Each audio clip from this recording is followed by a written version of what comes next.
प्रश्न है, दो धनात्मक संख्याओं का अनुपात 5:4 है। पहली संख्या मान लेते हैं कि 5x है और दूसरी संख्या 4x है। 5x और 4x मान लेते हैं और उनके लघुत्तम समापवर्तक और महत्तम समापवर्तक का गुणनफल 18,000 है। इस तरह के प्रश्न करने के लिए सबसे पहले हमें एक कॉन्सेप्ट याद रहना बहुत ज़रूरी है।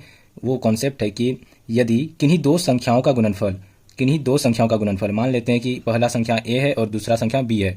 किन्हीं दो संख्याओं का गुणनफल हमेशा उनके एलसीएम और एचसीएफ के गुणनफल के बराबर होता है।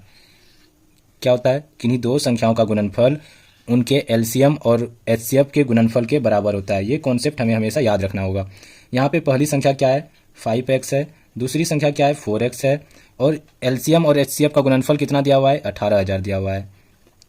कितना हो गया? 20x² हो जाएगा, इक्वल टू हो जाएगा 18,000। 20 से इसको कटाते हैं तो कितना हो जाएगा? 9,000। 9,000 होगा, 900 हो जाएगा। तो x इक्वल टू क्या हो जाएगा? √900। x निकल के कितना आ गया? 30। 900 का स्क्वायर कितना होता है? 30। प्रश्न में कह रहा है कि दोनों संख्याओं का योग क्या है। योग कितना है? 5 और 4 9x। योग बराबर कितना हो गया? 9x।